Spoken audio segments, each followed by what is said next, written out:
Break के बाद आपका स्वागत है। अब बात करेंगे इंडिया मोबाइल कांग्रेस की। भारत में डिजिटल इंडस्ट्री का सबसे बड़ा मेला 8वां इंडियन मोबाइल कांग्रेस आज से शुरू हो गया है। दिल्ली के भारत मंडपम में प्रधानमंत्री नरेंद्र मोदी ने आईएमसी का उद्घाटन किया। इस बार इवेंट की थीम है द फ्यूचर इज नाउ। प्रधानमंत्री मोदी ने भारत में पहली बार आयोजित होने वाले टेलीकॉम स्टैंडर्ड्स कॉन्फ्रेंस का भी उद्घाटन किया। इसका आयोजन संयुक्त राष्ट्र की एजेंसी इंटरनेशनल टेलीकम्युनिकेशन यूनियन कर रही है। इस समिट में करीब 190 देशों के 3000 इंडस्ट्री लीडर्स, पॉलिसी मेकर्स और टेक एक्सपर्ट शामिल हो रहे हैं। आईएमसी में इस बार 120 देशों के 900 से ज्यादा स्टार्टअप्स भी हिस्सा ले रहे हैं।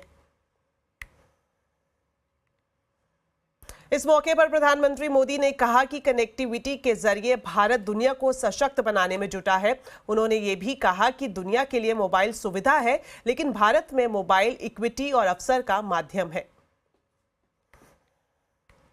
21वीं सदी में भारत की मोबाइल और टेलीकॉम यात्रा पूरे विश्व के लिए स्टडी का विषय है।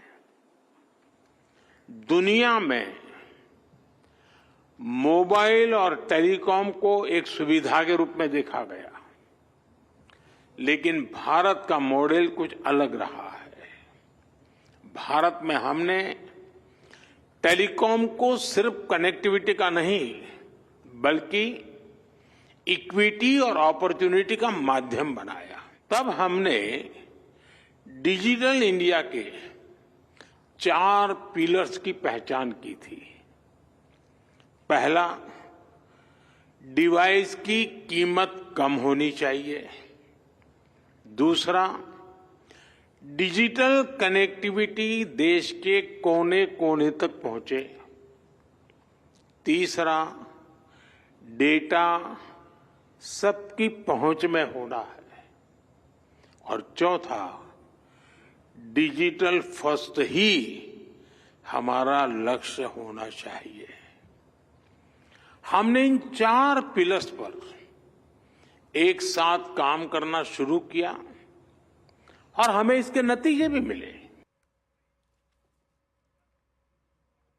जियो इन्फोकॉम के चेयरमैन आकाश अंबानी ने सरकार से डेटा सेंटर पॉलिसी में बदलाव की मांग की है, ताकि भारतीय डेटा सिर्फ भारतीय डेटा सेंटर के पास ही रहे।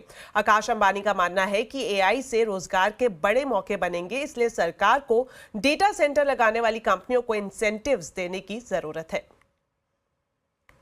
The scale and speed of multilingual data generation in India, which will drive the AI revolution, will grow exponentially. We request the government to expedite the updating of the 2020 draft of the data center policy that Indian data should remain in India data centers.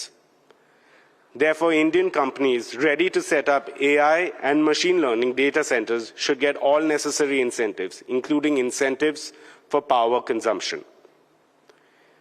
Indian mobile companies, along with the thriving ecosystem, are in a position to offer solutions to the rest of the world, including developed nations.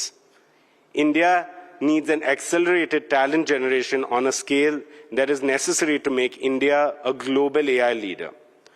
Some of the existing jobs will evolve, and many more exciting opportunities for employment and entrepreneurship are going to be created in a rapid way, just like during the adoption of computers and the internet.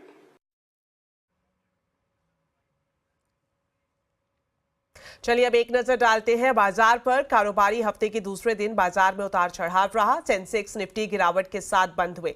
Sensex 153 point गिरा तो Nifty 71 point फिसला। हालांकि Nifty bank निचले स्तर से सुधरकर बंद हुआ। वहीं mid cap small cap index भी बढ़त पर बंद हुए।